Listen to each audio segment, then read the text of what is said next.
Assalamualaikum. Wahai saudaraku, setiap tahun, lautan manusia dari seluruh penjuru dunia berkumpul di satu titik yang sama.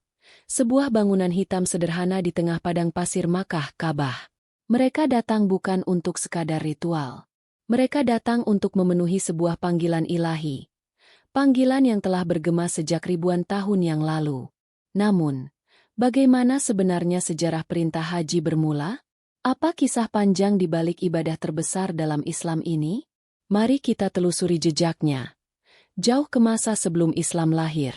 Perjalanan haji tidak bisa dipisahkan dari kisah seorang nabi besar, Ibrahim alaihi salam. Pada masanya, dunia masih diselimuti penyembahan berhala dan kepercayaan-kepercayaan primitif. Namun Ibrahim, dengan keteguhan iman, berdiri tegak melawan arus zaman.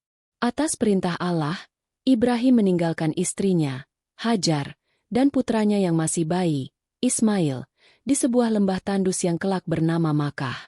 Tak ada air, tak ada tanaman, tak ada manusia lain. Sebuah ujian keimanan yang tampak mustahil untuk dihadapi. Tapi disitulah mukjizat muncul. Saat Hajar berlari antara Bukit Syafa dan Marwah mencari air, Allah memancarkan mata air Zam-Zam, yang kelak menjadi sumber kehidupan dan titik awal terbentuknya kota Makkah. Tahun demi tahun berlalu. Ketika Ismail tumbuh dewasa, Ibrahim kembali, dan Allah memerintahkannya membangun Ka'bah. Bersama-sama mereka mendirikan rumah ibadah pertama di bumi yang dipersembahkan hanya untuk menyembah Allah. Setelah selesai, datang sebuah perintah besar. Serulah manusia untuk mengerjakan haji. Maka Ibrahim pun menyeru. Suaranya menjelajah lembah, gunung, dan bumi, hingga manusia dari generasi ke generasi mendengar panggilan itu. Sejak saat itu, haji telah menjadi ibadah yang diwariskan turun-temurun. Berabad-abad setelah Nabi Ibrahim, masyarakat Arab perlahan melupakan ajaran tauhid. Ka'bah yang dahulu bersih, kini dipenuhi ratusan berhala. Ritual-ritual haji mulai tercampur dengan tradisi syirik dan adat jahiliyah. Mereka tetap tawaf, tetapi dengan cara-cara yang tidak lagi sesuai tuntunan. Mereka tetap wukuf, tetapi penuh dengan teriakan dan nyanyian yang tidak lagi mengandung ketakwaan. Makna haji berubah menjadi festival, kebanggaan suku, dan ajang pamer kekayaan. Namun kehendak Allah telah menyiapkan seorang pembaharu. Seseorang yang akan mengembalikan kemurnian ajaran Ibrahim. Ia adalah Muhammad, seorang nabi terakhir yang diutus membawa cahaya Islam. Saat pertama kali diangkat menjadi rasul, Nabi Muhammad dan para sahabat belum memiliki kesempatan untuk berhaji sesuai syariat yang benar. Ka'bah masih dikuasai kaum Quraisy, dan ibadah haji masih tercemar oleh ritual jahiliyah. Baru setelah Fathu Makkah, pembebasan kota Makkah pada tahun ke-8 Hijriah, Ka'bah dibersihkan kembali dari berhala. Inilah titik awal pemulihan kemurnian ibadah haji.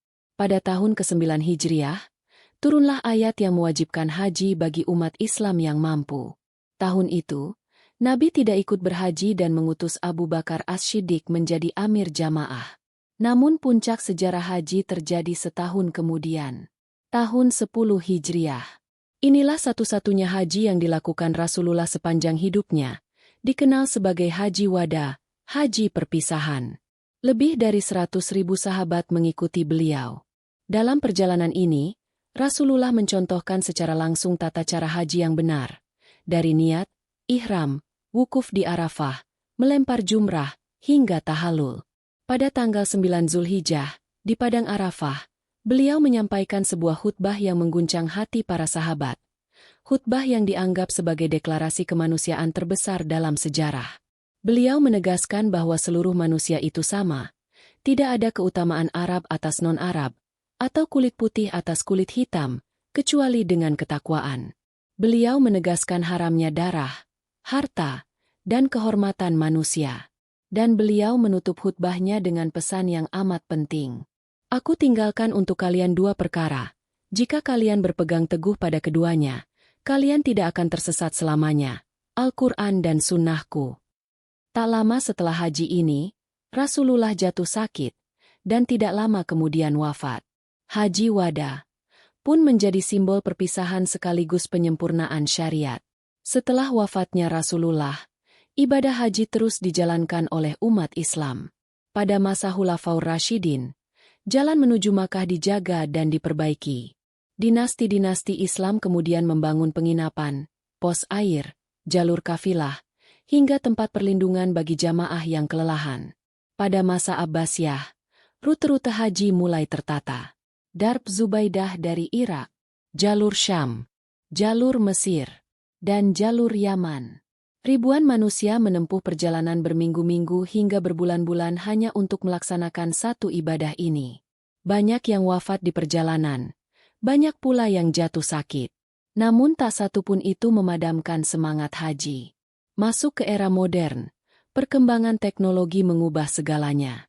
Transportasi udara mempersingkat perjalanan yang dahulu memakan waktu berbulan-bulan menjadi hanya beberapa jam. Fasilitas kesehatan, pengaturan mina, sistem pendingin, dan renovasi Masjidil Haram membuat kapasitas haji terus meningkat dari tahun ke tahun. Tapi satu hal tidak pernah berubah, makna spiritualnya. Dari Nabi Ibrahim, Nabi Ismail, Hajar, hingga Nabi Muhammad. Dari perjalanan panjang kafilah padang pasir, hingga jutaan jamaah dengan pesawat supermodern. Haji telah menjadi simbol pengorbanan, kesetiaan, kerendahan hati, dan penyucian jiwa. Ia bukan sekadar ritual tahunan. Ia adalah panggilan abadi. Sebuah perjalanan kembali pada fitrah sebagai hamba Allah. Jika kamu menikmati kisah sejarah ini, jangan lupa like, komen, dan subscribe. Sampai jumpa di video inspiratif berikutnya.